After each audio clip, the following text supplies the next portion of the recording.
नमस्कार, जयशंकर दत्तगुरु. मी डॉक्टर सौ अश्विनी जितेंद्र काळे. दिनांक 16 मे 2026. भाऊका अमावस्या. वैशाख महिन्यामध्ये येणारी अमावस्या म्हणजेच कर्माचे मालक, कर्माची न्याय देवता शनी महाराज यांचा जन्मोत्सव साजरा करण्याची ही सुवर्ण संधी आपल्याला प्राप्त होत आहे. आणि विशेष म्हणजे की हा दिवस शनिवारीच आपल्याला प्राप्त होतोय, म्हणजे हा अतिशय सुंदर योग आपल्याला या ठिकाणी मिळत आहे. शनी महाराज पूर्ण वर्षभर मीन राशीमध्ये असणार आहे. मीन राशीमध्ये असताना कुंभ, मीन आणि मेष या राशींना सध्या 7.5 सुरू आहे. त्यासोबतच धनु राशीला 4था, तुळेला 6वा आणि सिंह राशीला 8वा असं शनीचं हे भ्रमण आहे. यामुळे ह्या राशीच्या लोकांनी तर अवश्य या दिवशी शनी महाराजांची उपासना करावी, पण त्यासोबतच इतरांनी सुद्धा जर आपल्या कर्माला उत्तम गती प्राप्त करून घ्यायची असेल तर शनी महाराजांची उपासना करणं तितकंच गरजेचं आहे. अतिशय सोपे आणि साधे नियम शनी महाराजांना आवडतात. त्या नियमापैकी पहिला नियम असतो तो म्हणजे आपलं कर्म प्रामाणिकपणे करा. दुसरा नियम असतो गोरगरिबांची मदत करा. तिसरा नियम असतो तो पशु पक्ष्यांना खाद्य द्या, अन्नदान करा. आणि चौथा नियम म्हणजे खोटी लबाड गोष्ट याच्यापासून दूर राहा, फसवेगिरीपासून दूर राहा. हे 4 नियम ज्यांनी आपल्या आयुष्यामध्ये पूर्ण काटेकोरपणे पालन केलं त्यालाही कर्माची न्याय देवता उत्तम पद्धतीने न्याय प्रदान करते. असं म्हटलं जातं की आपल्या राशीपासून 3ऱ्या घरामध्ये जेव्हा शनी महाराज जातात तेव्हा ते आपल्याला ऐश्वर्य संपन्न करतात. ही शनी जयंती विशेषतः जे मकर राशीचे जातक आहेत, मकर राशीच्या लोकांसाठी अतिशय सुवर्ण संधी घेऊन आलेली आहे.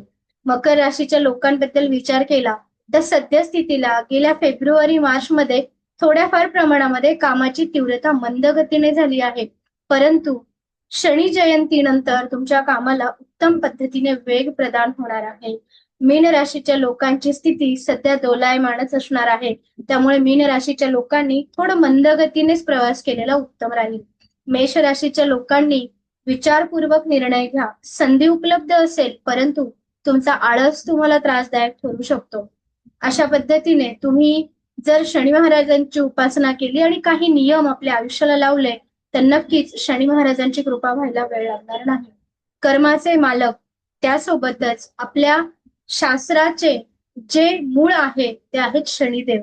चिकित्सक जी लोक अभ्यास करतात, जे आयुर्वेदाचे अभ्यासक आहेत, जे रिसर्च करत आहेत, जे उत्तम पद्धतीने ज्योतिषशास्त्र, रेकी, स्पिरिच्युअल जर्नीमध्ये आहे, या सगळ्या लोकांनी शनी महाराजांचा जन्मोत्सव मोठ्या आनंदाने साजरा केला पाहिजे.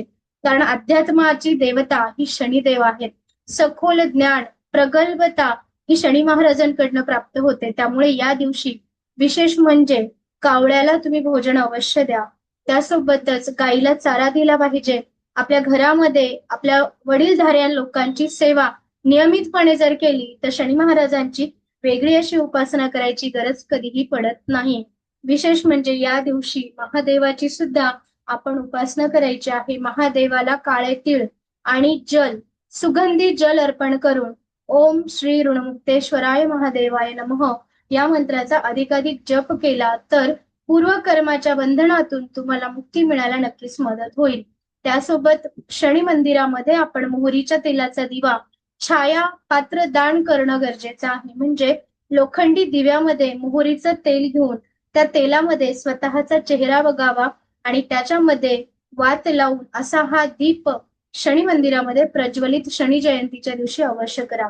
ज्यांना 7.5 चालू आहे त्या प्रत्येक व्यक्तीने एका काळ्या कपड्यामध्ये काळ्या कपड्याची पट्टी घेऊन दोन्ही बाजूला गुळ बांधा आणि आपली इच्छा सांगून शनी महाराजांच्या गळ्यामध्ये असा हा गुळ अडकवलेला दुपट्टा आपल्याला मोठ्या आनंदाने अर्पण करायचा आहे.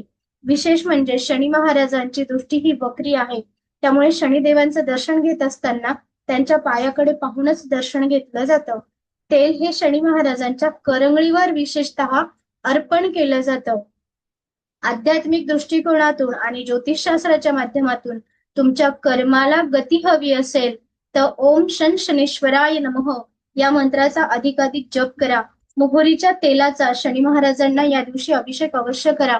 आणि या ही पलीकडे सगळ्यात महत्वाचं म्हणजे जे अंध व्यक्ती आहे, अनाथ व्यक्ती आहे, अशा व्यक्तींना बेकरीचे पदार्थ किंवा आंबवलेले पदार्थ, उदाहरणार्थ साऊथ इंडियन पदार्थ, याचं तुम्ही अधिकाधिक दान या दिवशी अवश्य करा. याच दिवशी करण्यापेक्षा जर तुम्ही प्रत्येक शनिवारी अन्नदान करत गेला तर तुमच्या कर्माला उत्तम पद्धतीने गती प्राप्त व्हायला नक्कीच मदत होणार आहे. शनी महाराजांचे नियम अतिशय सोपे आहे. आपल्या आयुष्यामध्ये रोज एक नियम पूर्णतः सवय करून घेतली तर लवकरच शनी महाराजांची कृपा प्राप्ती आपल्याला होणार आहे.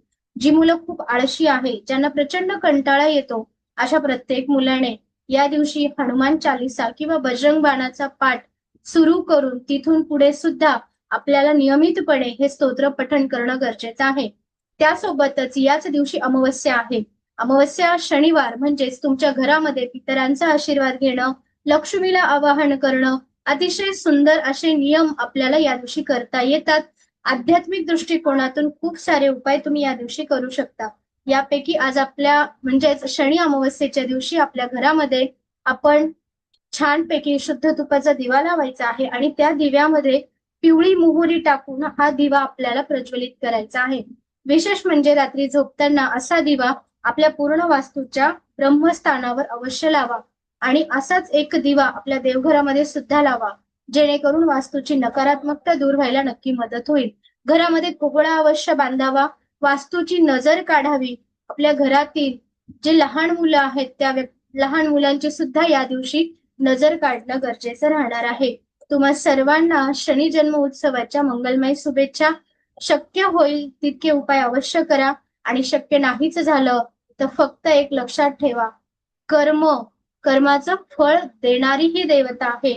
आपल्या प्रत्येक कृतीचं ऑडिट घेणारी ही देवता आहे. त्यामुळे कर्म करताना परमेश्वराची भीती ठेवून कर्म केलं, परमेश्वराला साक्षी ठेवून जर कर्म केलं तर तुम्हाला शनी महाराज नक्कीच प्रसन्न होतील.